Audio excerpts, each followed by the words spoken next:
What up, Huck Squad? Coming back at you with a new disc review on the Discmania Color Glow P4. And I also got a new microphone. Normally I have a shotgun mic on top of the camera. So if I'm not looking at the camera or if I'm not within 4 or 5 feet of the camera, then sometimes the audio would get a little bit messed up. Now I'm gonna be able to walk away from the camera, turn my face from the camera, and hopefully the audio is still good. So in today's video, we're just gonna be doing a quick flight demonstration on the new P4. I'm out at World War I Memorial Park. I'm only gonna be playing with the P4. And just judging on how it feels in my hand, it feels like it's gonna be an overstable putter. I have a lot of experience throwing the P1, a ton of experience throwing the P2 and the P3X. So judging on how today's video goes, I might even make another video comparing the P1, P2, P3, and P4, kind of the entire putter lineup for the standard putters that Discmania offers. Just the way it feels in my hand, it's a lot more shallow than a P1 and a P2. Almost has that same sort of shallow feeling that a P3X has, or even like a tactic or a drop. It kind of has that sort of feeling. We're just gonna get right after it, throw these discs a bunch. Hope you guys enjoy.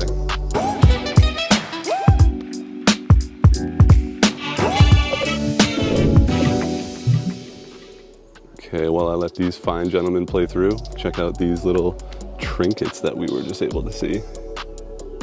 Whoever set these up just gave me a pretty good laugh when I walked up here. They just made it off the hole. Last time I was here doing a similar video was with the Discmania Notion, which is gonna be a lot more neutral to understable than I'm assuming what these P4s are gonna be like. Hole 1, it's around 240 feet, slight dogleg to the right. So normally I would throw something kind of flippy and let it kind of do its own thing and drift to the right. But in this case, I'm gonna have to put this on some pretty steep backhand anhyzer. I haven't even been playing that much, so I'm probably gonna be pretty rusty this round compared to how I normally play. So just gotta shake off the rust and just warm up as we go here, but gonna throw this one on some pretty steep backhand anhyzer.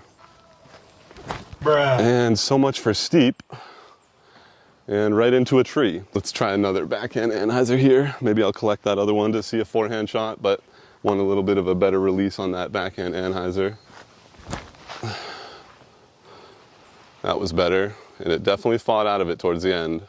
But that came out nice and smooth and just slowly fought out.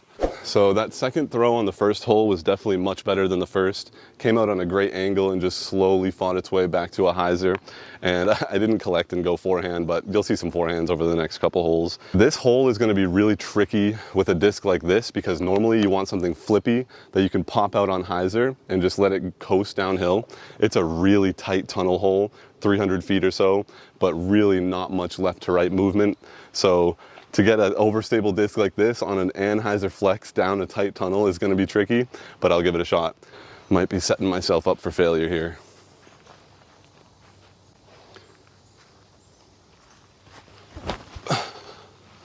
Beat it. Okay. Wow. I don't know if I could have thrown a flex shot much better down that tunnel. So there is a little left side gap for a forehand. I'm not sure if you'll be able to see it very well on camera, but I am going to try to hit that with a forehand just because I really don't think I can get a much better backhand shot than that.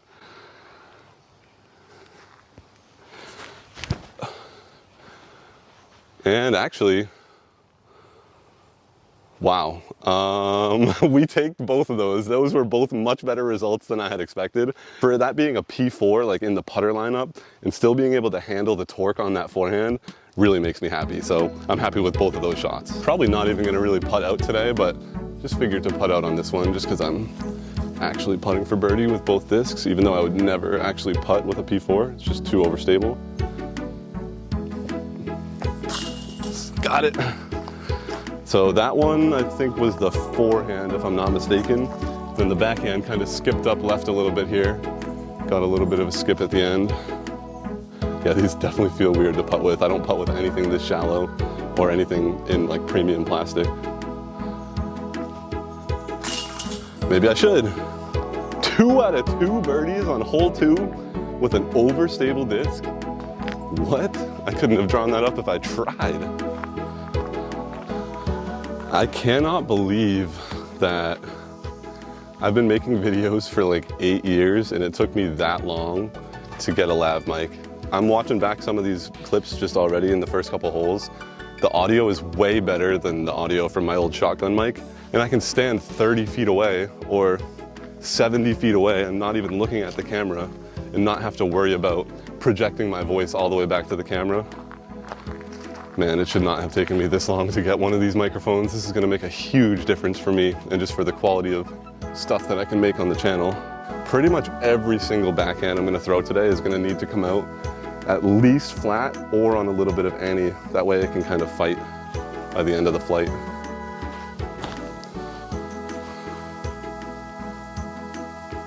Doink. Pretty good flight though, like just so far based off the couple backhands I've had, it is overstable, but it's not like Mutant or MD5 overstable. It'll kind of ride that Anheuser, slowly fade out at the very end. On the forehand too, it doesn't feel like it fights as hard as the backhand for me personally. Hole 4 is probably one of my favorite holes out here. It's just, when you birdie this hole like with your regular bag, it's one of the more satisfying birdies out here. It's probably, yeah, 320 feet, ends up on top of a hill. Normally I'd throw like an Instinct, something a little bit fast, something a little bit straight, maybe like an FD. So I definitely don't feel like I'll be able to get all the way there with this. But if I can just carve up this fairway and get myself to the base of that hill, then that will be solid. Like that came out flat and it just did not want to drift right at all. It also didn't really dump hard to the left, but if it comes out flat, it's just gonna hold that and then go left. It's really not gonna get any turn at all. A little bit of turn on that one, but you can see, didn't really want to hold it, just started to fight back. Both solid shots. There's just no high speed turn on these right out of the box. Both of the shots, kind of like I mentioned, landed on the hill, not necessarily at the base of the hill, so they are in putting range, but both are probably 70 feet uphill putt, so tough birdies, but definitely would solidify my par from both of those positions. Hole 5. This hole is a beast, and honestly, the elevation never translates on camera, but we are throwing pretty much straight uphill right here. And even with a driver, sometimes it's hard to get yourself all the way to the basket. This is probably one of the coolest holes out here, and maybe even one of the coolest holes in our area, because we don't have a ton of elevation, and we are throwing directly uphill. Might try a forehand on this one too, just because it plays the hill a little bit better, but not gonna have enough distance to get myself all the way to the basket. Yoink.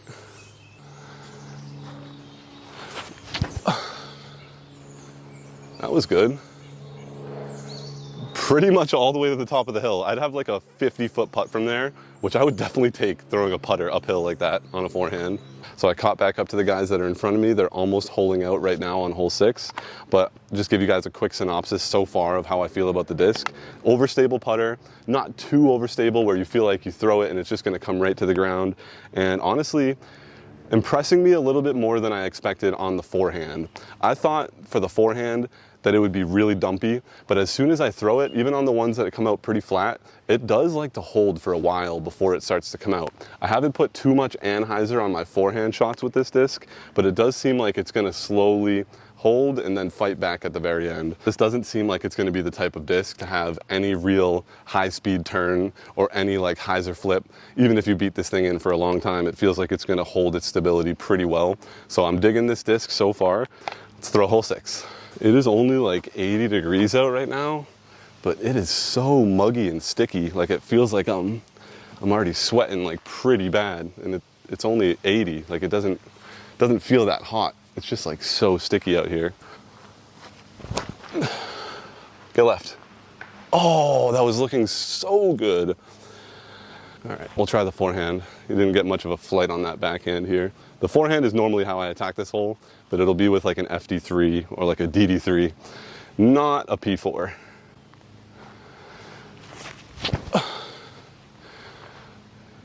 That's nice though. I mean, right at the base of the rock. I couldn't ask for much better on the forehand. Hole 7 is pretty tough to film. Like right now, you're pretty much just looking like uphill into the gap that I'm gonna be throwing, but it's a blind shot. It's normally just a big backhand hyzer up and around this rock. So just 2 really standard backhand hyzer shots. You won't be able to get too much out of the flight here on this one.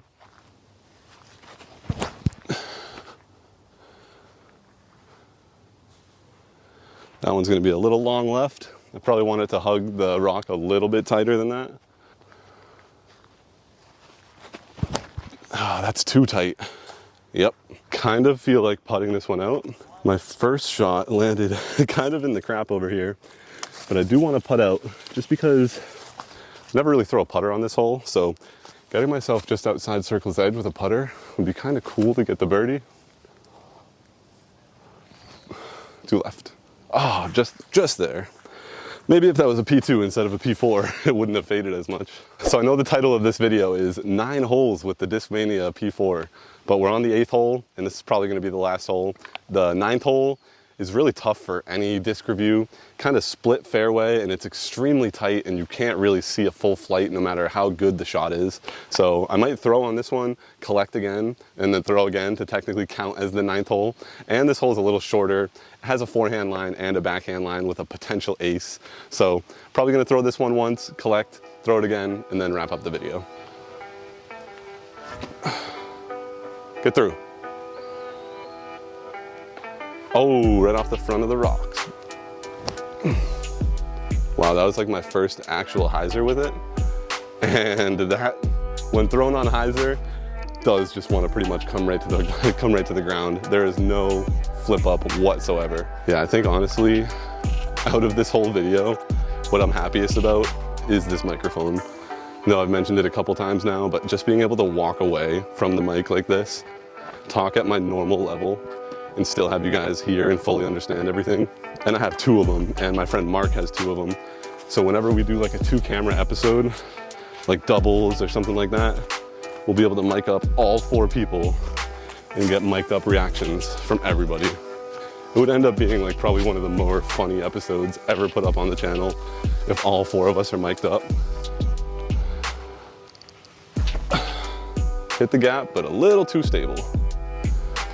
I mean, that's a birdie putt, but not an ace run. All right, I'm gonna throw this hyzer now with the backhand, but I'm actually gonna throw it flat and let it hyzer. Don't hit the tree. Of course. The very last throw of the video would have been parked, but hits a tree. That's all you guys are gonna see from the P4 today. Hopefully you're able to, if you made it this far in the video, actually see a good amount of flights and actually get a good understanding of how this disc flies. Now, I think coming into it, it flew pretty much how I thought it would, but I think it honestly surpassed my expectations of how it would feel on a forehand, because I've just never been able to forehand any of Discmania's putter lineup other than like a tactic or a drop. And this being a P4 in like the main putter lineup and me being able to forehand it is really good. And so it's gonna take me a little bit more time to kind of dial this disc in and see if it's gonna slot into my bag, kind of in that tactic drop MD5 area, but I really do like it. It feels extremely comfortable in the hand, especially on a forehand. It feels really comfortable for me. I can't hold a forehand disc that's like a deep dish round edge putter style. Just really doesn't work for me. Seems to work more for people that have like an ultimate background, but I don't have any ultimate background, so forehanding those deep dish round edge putters is just really tricky, even on short approaches. Hope you guys enjoyed this video. It was really awesome getting back out here and just getting back in the groove of talking to the camera and filming a video again. Want to get back out here and get my Disc Locked series back rolling and just see if I can finish a lot stronger in 2025 than how I started, because you guys know the channel has just been really slow right now. So hope you guys enjoyed. I love this microphone, love the disc, and still love disc golf. Life just gets in the way sometimes, but we will be back out here and we will make sure to get ourselves into a better routine. So I will see you guys in the next one. Peace.